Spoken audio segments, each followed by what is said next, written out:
U.S. to creating Space Corps. Starship troopers in space.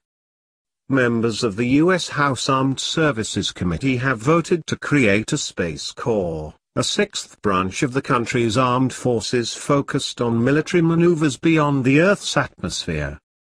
The Space Corps, which has yet again full approval, would absorb all of the Air Force's current space missions under the umbrella of a new U.S. Space Command.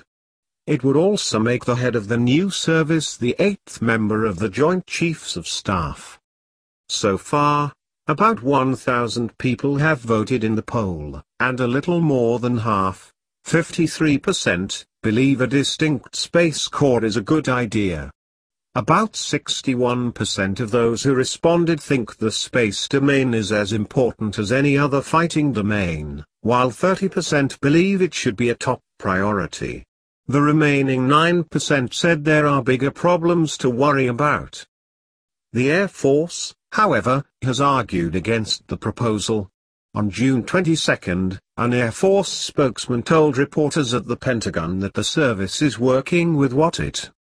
From the Air Force's perspective, we think right now it's important to take the capabilities and resources that we have and focus on implementation and integration with the broader force, versus creating a separate service, Colonel Patrick Ryder said. The plan, which could be implemented as soon as January 2019, has been developed as part of a radical reorganization of the U.S. Air Force.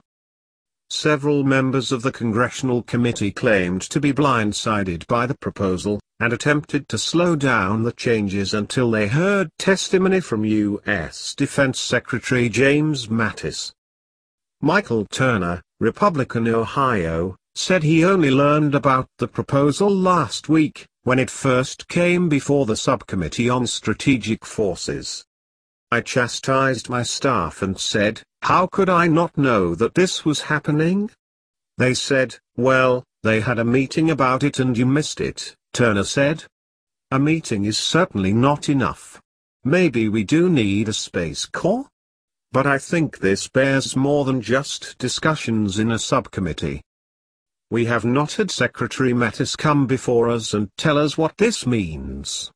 We have not heard from the Secretary of the Air Force. There's a whole lot of work we need to do before we go as far as creating a new service branch.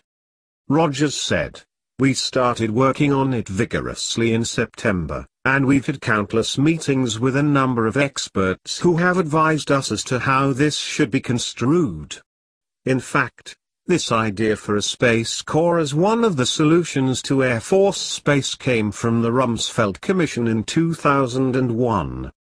Under the plan, all operations involving the Air Force's secretive X-37B space plane would fall under the control of the U.S. Space Corps.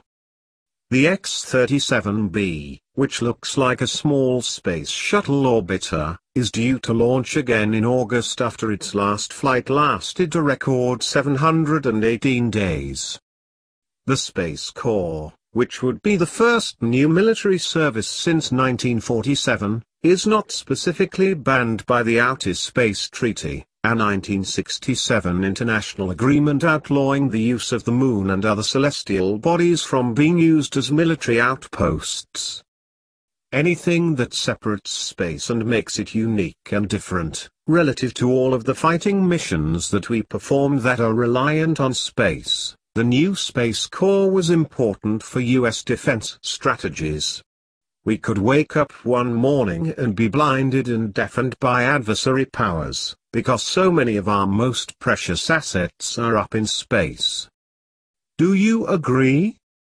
Thank you for watching. Please like, share, comment, and subscribe.